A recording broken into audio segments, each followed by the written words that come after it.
So that was me carrying on from the last one. So x equal to 7 because I'll divide both sides by 11 to get me 7. To find the last bit, it's just a straight substitution.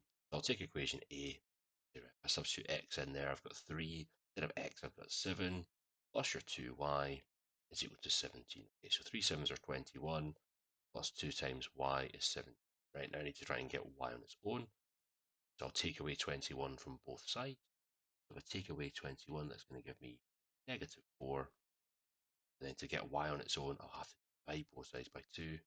So y is equal to negative 4 over 2, which is the same as negative 2. And I've got to just check I've done that right and substitute that in one of my equations. So if I was to take, let's try this one in here, do a quick check. I'll say 2 times my x, which is 7, plus 5 times negative 2, hopefully should give me 4. Let's say so 14, take away 10 is equal to 4. Yes, I agree with that, so that's all good. You can do a little check at the end just to make sure it's good. So, quick recap, we're multiplying our equations by the other coefficient. Okay, so here I times this one by the 5, then I had to times times this one by the 2, times this one by the 5. Okay. I could have done the same, I could have said this one times it by 2, and this one times it by 3. So you get the same number in front of your x or your y. When you get to here, you know you've done it right because you'll have the same number. It doesn't matter the sign, it's the number you want. And you'll see there, different signs meant I added them together to cancel out my y's. Here, it was same sign, so I had to do a takeaway. I did this equation, take away this equation. I could have done this equation, take away that equation. That's totally fine. The point is, you're doing a takeaway if you've got the same sign. So last one for this kind of type, and it was just to kind of show you what I meant before about this is what simultaneous equation says. So find algebraically, it's not saying read off the graph, it's saying algebraically find me the intersection, which just means do simultaneous equation. So I've got equation A, which is A is equal to 3x, take away y is equal to 2, and B is equal to x plus 3y is equal to 19. Now, they're very handily, they've got the x's above the x's, the y's, and the numbers. If that's not the case, just make sure your x's are on top of your x's, y's on top of y's, and numbers, just to keep it nice and neat. So this time, I don't actually have to change both equations, do I? Because if I want to get a number that's the same in front of the x's as the y's, I could just change one of these equations. I could just take this equation, times it by 3. That would give me 3x. Or I could take this equation, times it by 3. That would give me the 3 in front of the y's. So a bit easier this time. So I'll say let's do 3 times a. So if I do 3 times a, I get 3x, take away 3y, sorry, not 3x, sorry, 9x, which it is, because it's timesing everything by 3. So 9x, take away 3y is equal to 6. And equation B will just stay exactly the way it is. I'm just going to write that again. Equation B is still just x plus 3y is equal to 19. So how do I solve this? How do I get rid of my y's? They're different signs, so I'm going to add them together. So I always just put my equals there, have it like a big chimney sum, so I'm going to add these two equations together. And you might actually decide to write, it's probably good practice actually, just write, I'm doing 3a plus the b. It's just over here, just so you know what you're doing. That's totally fine. Probably better than putting a little add symbol.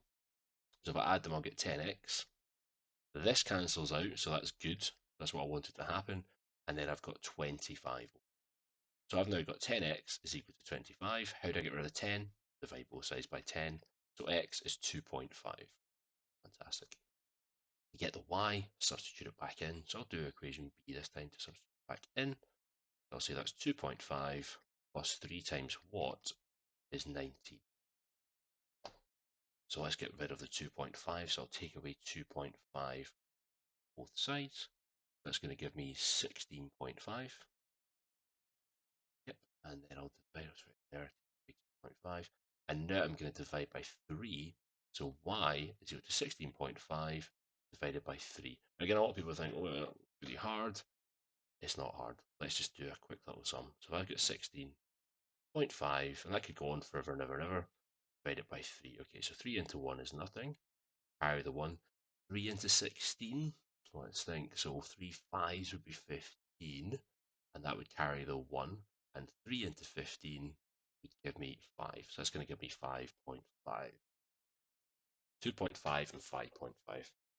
Now you should know that this number divides by 3 because if you add 1, 6 and 5, you end up with 12, and 12 divides by 3. So if you look at any number, if I look at this number here, say 3, 1, 4, that doesn't divide by 3 because 3 plus 1 plus 4 is 8, and that's not in the 3 times table. Got a 1 on the end though. Now that adds up to 9. 9's in the 3 times table, so that would divide by 3. So if the sum of the digits add up to a number which would divide by 3, your number will divide by 3.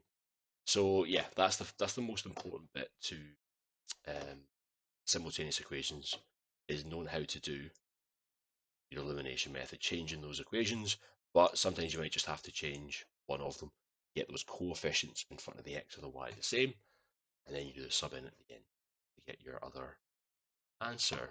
Now this one, I've put 2 of these down, we'll probably just go through one actually. This is where they try and make it a little bit more confusing, but it's the exact same thing. So what they're doing is getting to make up the equations first. Okay? So I'll just let you read this just now. Maybe pause the video and have a read at it, okay? Okay, so write down an equation that illustrates this information. So I would say, well, that's 4 mangoes plus 3 apples is equal to £4.25. And same again down here, I've got 5 mangoes plus 2 apples is equal to £4.70. Now you can call them whatever you want. You can call it A and B, X and Y. I would take that first letter to help you. Now be careful. Sometimes, what if that was apples and avocados? You can't just write 4A plus 3A. You need to make sure these letters are different to distinguish them. So if it's apples and avocados, I might put app and av or something like that, or X and Y, and then at the end, I would say what that means. Okay, so just make sure you get 2 different numbers. Now to work out the cost of these, we just do what we did before. So we're going to do our simultaneous equations. We're going to call this equation A. We're going to call this equation B. So if I want to get these the same, I'm either going to have to times this equation by 2 or 5, and this one by the 3 or the 4. So I think I'll take equation A and times it by 2, and I'll do this one multiplied by 3. I'll end up with 6 apples. So let's over here, let's say 2A. Say 2A is going to give me 8M plus 6A, and that'll give me £8.50. And this one will give me 15M plus 6A, and that will give me, so 3 times 4 is 12, and 3 times 70 is £2.10. That's going to give me £14 and I'll just do a quick check then. Yeah, just in case. So there we go, 2 equations. Now what am I going to do? Am I going to add them or take them away? Well, they're different signs, so I'm going to take them away to cancel it. If I add them, I'll get 12A, it won't cancel out. And I think I'm going to do 3B, take away 2A, because the numbers will come out a bit nicer, I think, if I do that. Just set up my sum with my incredibly straight lines, or relationship straight line function. So we're doing this one, take away this one. So 15 take away 8 is going to give me 7M. That cancels out. Very good. And this one take away that one, so 14.10 take away £8.50. Oh, 0 take away 0. Don't forget, 1 take away 5 I cannot do, so you have to borrow. That's going to give me a 6. To borrow again. 13 take away 5. So £5.60. Maybe you did that in your head. 8, 9, 10. Yep, maybe do it ahead, or maybe do it my way. Absolutely fine, whichever. So 7 mangoes is £5.60. So that means a mango is £5.60, whoops, divided by 7. So again, you could do £5.60 divided by 7. 7 times what is 560? That's 80. So M is equal to 0.80. So a mango is equal to 80 pence. Now that is the important line. You need to make sure you state what your M is. You can't really finish it at M. You can do this at the end of the question if you want, but make sure you state it at some point. To work out the cost of an apple, I'll then substitute that in. So I'll say that, okay, 8 times 80 pence plus 6 times my apple is equal to £8.50. I probably should have just put 0.8 for that one actually. That would have been a bit nicer. Just saying 0.8 for that.